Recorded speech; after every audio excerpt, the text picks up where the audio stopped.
ایک قدیم روایت ہے جو شمال افریقہ کے صحراؤں سے شروع ہوئی، جہاں ایک خاندان نے ایک ایسی سلطنت کی بنیاد رکھی جو صدیوں تک اسلامی دنیا کی افق پر چمکتے رہی۔ یہ کہانی ہے فاطمی خلافت کی، جو نہ صرف اپنی فوجی طاقت اور علمی ترقی کے لیے مشہور تھی، بلکہ ایک ایسی سلطنت تھی جس نے اسلامی دنیا کو ایک نیا رنگ دیا۔ 909 عیسوی کی بات ہے جب شمالی افریقہ کی ایک چھوٹی سی علاقے ٹیونس کے قریب ایک شخص نے اپنے پیروکاروں کے ساتھ ایک نئی سلطنت کا اعلان کیا۔ اس شخص کا نام تھا عبید اللہ المہدی، جو اپنے آپ کو رسول اکرم صلی اللہ علیہ وسلم کی بیٹی حضرت فاطمہ رضی اللہ تعالی عنہا کی اولاد مانتے تھے۔ انہوں نے اپنی خلافت کا نام فاطمی رکھا، جو ان کی دعوی کے مطابق اہل بیت سے ان کا تعلق ظاہر کرتا تھا۔ یہ دور وہ تھا جب اسلامی دنیا میں عباسی خلافت اپنی چوٹی پر تھی، لیکن ان کے ساتھ ساتھ کئی چھوٹے ریاستی اور گروہ بھی اپنی طاقت بڑھا رہی تھی۔ فاطمیوں نے اپنی ابتدا ایک شیعہ اسماعیلی تحریک کے طور پر کی، جو عباسیوں کی سنی نظریے سے مختلف تھی۔ انہوں نے اپنی دعوت کو خفیہ طور پر پھیلایا اور شمالی افریقہ کی بربر قبائل کو اپنا حامی بنایا۔ فاطمیوں کی پہلی بڑی کامیابی اغلبی خاندان کو شکست دینا تھی، جو تیونس پر قابض تھا۔ یہ بالکل اسی طرح تھا جیسے آج ایک چھوٹی سی سیاسی جماعت اچانک ایک بڑی طاقت کو شکست دے دی۔ فاطمیوں نے تیونس کی شہر رقادہ کو اپنا دارالحکومت بنایا اور وہاں سے اپنی سلطنت کو پھیلانا شروع کیا۔ فاطمی خلافت کا اصل عروج اس وقت دیکھنے میں آیا جب انہوں نے 969 عیسوی میں مصر کو فتح کیا۔ اس وقت مصر ایک کمزور اخشیدی خاندان کے زیر اثر تھا، جو عباسی خلافت کی ماتحت تھا۔ فاطمی سردار جوہر ثقلی نے اپنی فوج کے ساتھ مصر پر قبضہ کیا اور ایک نئی شہر کی بنیاد رکھی، جیسے انہوں نے القاہرہ یعنی فتح کرنے والا کا نام دیا۔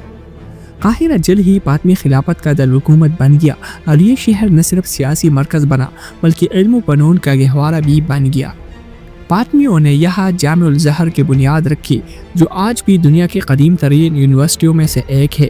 یہ بالکل اسی طرح تھا جیسے آج ایک نئے شہر بنائی اور اسے علم و تحقیق کا عالمی مرکز بنا دی۔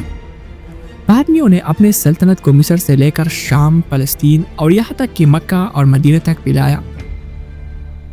انہوں نے بحریہ بنائی، جو بحیرہ روم میں رومن سلطنت کے لیے ایک بڑا چیلنج بن گئی۔ فاطمی بحریہ نے صقلیہ اور جنوبی اٹلی کے کچھ حصوں پر بھی قبضہ کیا، جس سے ان کی طاقت کا اندازہ ہوتا ہے۔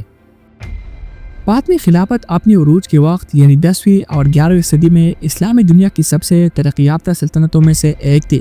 ان کا معاشی نظام بہت مضبوط تھا کیونکہ وہ سلک روڈ اور بحیرہ روم کی تجارت کو کنٹرول کرتی تھی۔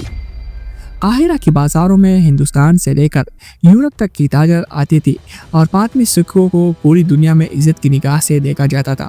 فاطمی خلیفہ الحاکم بامر اللہ کے دور میں اگرچہ کچھ تنازعات بھی سامنے آئے، لیکن انہوں نے علمی ترقی کو فروغ دیا اور ان کے دور میں ہاؤس آف نالج یعنی دارالحکمہ بنایا گیا، جہاں سائنسدان، فلاسفر اور شاعر جمع ہوتے تھے۔ یہ بالکل عباسیوں کے ہاؤس آف وزڈم کی طرح تھا، جہاں دنیا بھر کے علوم کو جمع کیا جاتا تھا۔ فاطمیوں نے فنون لطیفہ کو بھی بہت اہمیت دی۔ ان کے دور میں مساجد، محلات اور کتب خانوں کی تعمیر ہوئی۔ جامع الازہر نہ صرف مذہبی تعلیم کا مرکز تھا بلکہ ریاضی، فلکیات اور طب کے شعبوں میں بھی تحقیق ہوتی تھی۔ مثال کے طور پر فاطمی سائنسدان ابن الحسن نے آپٹکس کے میدان میں ایسی تحقیق کی جو آج بھی سائنس کی دنیا میں اہم ہے۔ لیکن فاطمی خلافت صرف علم و فنون تک محدود نہیں تھی۔ انہوں نے اپنے شیعہ اسماعیلی فکر کو پھیلانے کے لیے دعوت کا ایک منظم نظام بنایا۔ ان کے مبلغین مشرق سے مغرب تک پھیل گئی اور یہاں تک کہ ہندوستان اور وسطی ایشیا میں بھی ان کے پیروکار بنے۔ ہر عظیم سلطنت کی طرح فاطمی خلافت کو بھی چیلنجز کا سامنا کرنا پڑا۔ ان کا سب سے بڑا چیلنج عباسی خلافت سے تھا، جو انہیں اپنی سنی شناخت کی وجہ سے قبول نہیں کرتے تھے۔ اس کے علاوہ صلیبی جنگوں نے فاطمیوں کے لیے بڑی مشکلات پیدا کی۔ 1099 میں جب صلیبیوں نے یروشلم فتح کیا تو فاطمیوں کے ہاتھ سے فلسطین کا ایک بڑا حصہ نکل گیا۔ یہ وہ وقت تھا جب صلاح الدین ایوبی جیسے عظیم رہنما سامنے آئی۔ صلاح الدین، جو پہلی فاطمی خلافت کی وزیر تھے، نے 1171 میں فاطمی خلافت کو ختم کر کے ایوبی سلطنت کی بنیاد رکھی۔ یہ بالکل اسی طرح تھا جیسے کوئی اپنی ہی تنظیم کی اندر سے انقلاب لا کر اسے تبدیل کر دے۔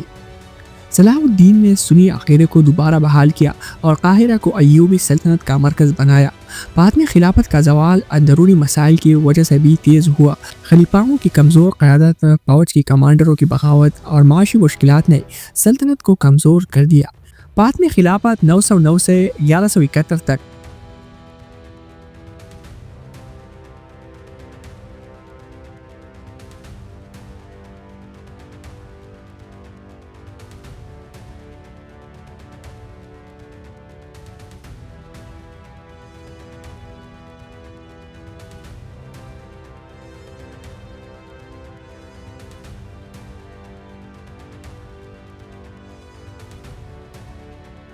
ان کی علمی ترقی نے مغرب کو بھی متاثر کیا، کیونکہ ان کی علوم یورپ تک پہنچی اور نشاط الثانیہ کی بنیاد رکھی۔ لیکن سب سے بڑی بات یہ ہے کہ بعد میں خلافت نے ہمیں یہ سبق دیا کہ ایک چھوٹا سا گروہ اگر عزم اور ایمان کے ساتھ آگے بڑھے تو دنیا کی تاریخ بدل سکتا ہے۔